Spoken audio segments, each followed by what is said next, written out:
Parle-nous du royaume de Dieu. Allez, raconte encore. N'ayez pas peur, petit troupeau, car votre Père a trouvé bon de vous donner le royaume. Vendez ce que vous possédez et distribuez-en le produit aux pauvres. Constituez-vous dans les cieux un trésor inaltérable et qui ne s'épuisera pas. Aucun voleur ne pourra l'atteindre et aucune mythe l'entamer. Car là où est votre trésor, là aussi sera votre cœur.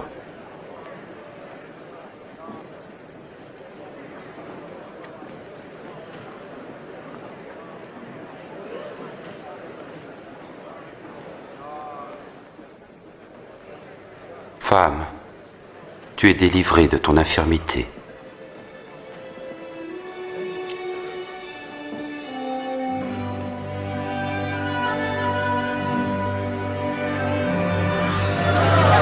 Regardez, elle est guérie. C'est un miracle. Oui, un miracle. Venez voir. Loué sois-tu, Maître. Louons le Seigneur. 18 ans de misère. Merci, Maître. Il y a 6 jours pour le travail, tu l'ignorais. Viens donc te faire guérir un de ces jours-là. Pas le jour qui est celui du sabbat. Bande d'hypocrites! Chacun de vous détache bien son âne ou son bœuf de la mangeoire pour le mener à l'abreuvoir le jour du sabbat. Alors cette descendante d'Abraham que Satan a tenue en son pouvoir pendant 18 ans, ne fallait-il pas la délivrer en ce jour du sabbat?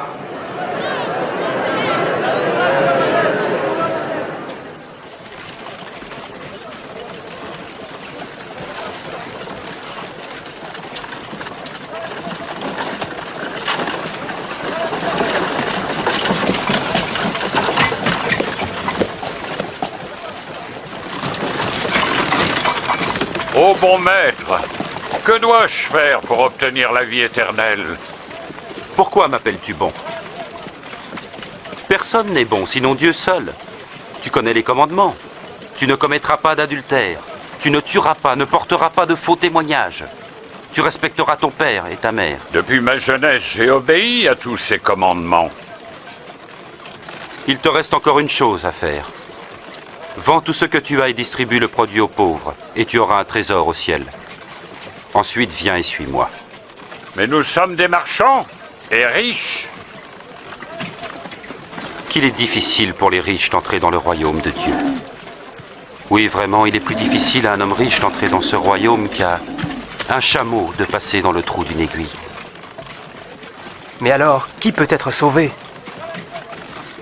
Ce qui est impossible aux hommes est possible à Dieu. Mais en fait, où sera-t-il le royaume de Dieu? Le royaume de Dieu ne viendra pas d'une façon spectaculaire. Et personne ne dira « Regardez, il est ici ou il est là ». Car le royaume de Dieu est au milieu de vous. Le temps viendra où vous désirerez voir un seul des jours du Fils de l'homme, mais vous ne le verrez pas. En effet, quand le Fils de l'homme reviendra, il sera comme l'éclair qui jaillit d'un point à l'autre du ciel et illumine tout l'horizon. Mais il faut d'abord qu'il souffre et qu'il soit rejeté par les gens d'aujourd'hui.